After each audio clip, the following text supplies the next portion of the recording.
Happy morning, students. I am your RVR sir. In the previous video lectures, we already discussed the several concepts of polarization. Now, in this class, we are going to discuss one more beautiful concept, an excellent concept, which is having extraordinary applications in our engineering. That is nothing but polarization by reflection. Polarization by reflection. Polarization by reflection.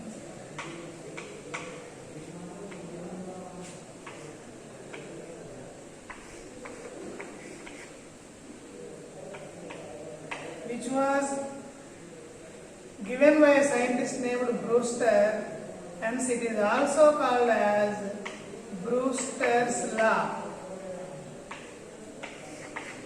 It is also called as Brewster's law. In order to understand this concept, let us consider the diagram. Then we can easily understand what is Brewster's law. This is the surface of a transparent medium, which is the normal. Now, an unpolarized light is incident on it.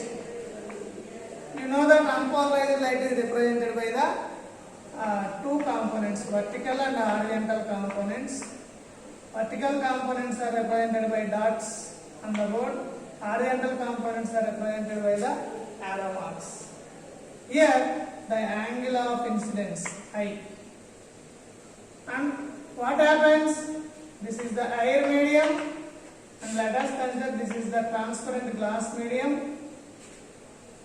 Then whenever it is incident on this particular thing, which is nothing but unpolarized light ray,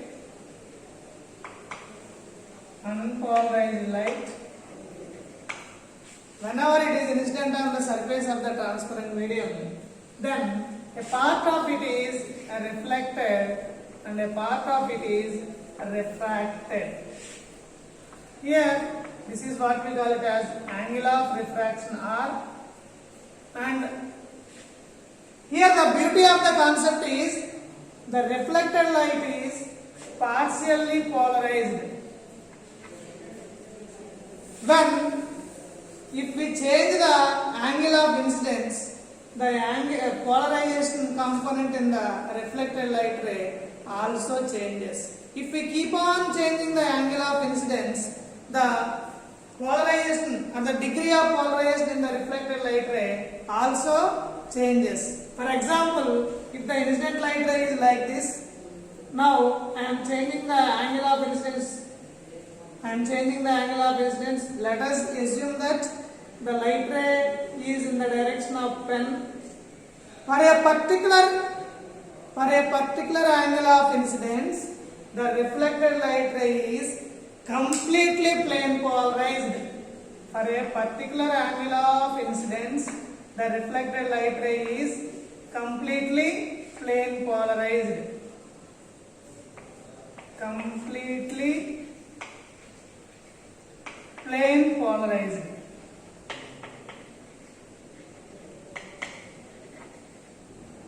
So, the angle of incidence for which the reflected light ray is completely plane polarized, then that angle of incidence we call it as angle of polarization.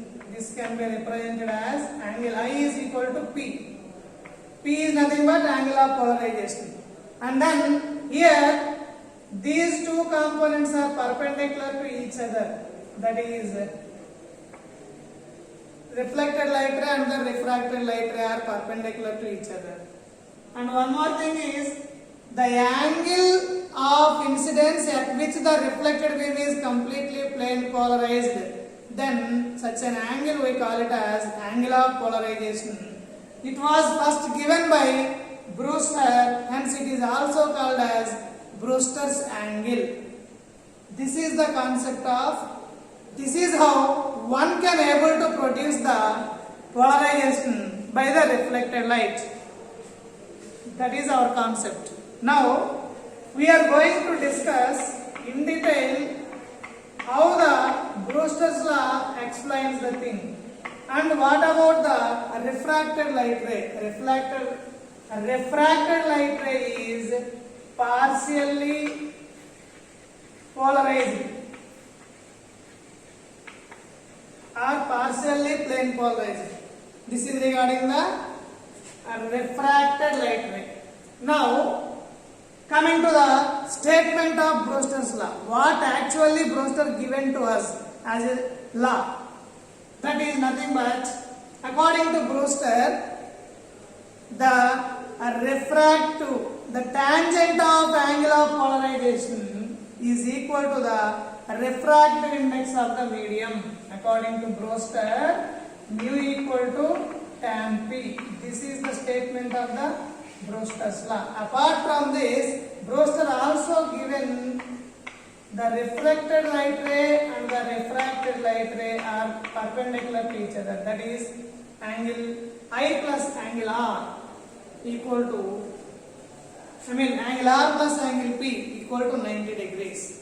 This is the statement given by the Brewster. So, now we need to prove this particular statement. Now let us look at how this Brewster's law was worked out. Mu equal to tan P in the sense, the tangent of angle of polarization is equal to the refractive index of the transparent glass medium. Because I considered here the glass medium. In general, the refractive index of the medium. That is the statement. I am repeating the statement once again. All of you listen carefully. The tangent of angle of polarization is equal to the refractive index of that medium, and the reflected light ray and the refracted light ray are perpendicular to each other at the polarization angle or at the Brewster's angle. That is the statement. So, according to that, mu equal to tan P. This can also be written as mu equal to sin P by cos P. Let it be named it as equation number 1. Now, we know that from the Snell's law, you might have studied the Snell's law in your previous classes itself. That is mu equal to sin I by sin R. And here, Brewster's law stated as that I is equal to P, that is polarization angle. Therefore, this Snell's law can be written as sin P by sin R. Then, let it be named it as equation number 2. From equations 1 and 2, equate 1 and 2. Then what happens? Sin P by sin R is equal to sin P by cos P. Then sin P will get cancelled. We only remains with sin R is equal to cos P. Sin R can be written in terms of cosine, that is cos 90 minus R is equal to cos 90 minus R is equal to cos P. So, as the trigonometric angle is same on the both sides, then 90 minus R equal to P. Therefore, this can also be written as angle R plus angle P is equal to 90 degrees. Hence, the Brewster's law is proved. So, all of you note down this Brewster's law and its proof. Thank you all. Still, if you have any doubts, please feel free to ask me. I will explain. Thank you all.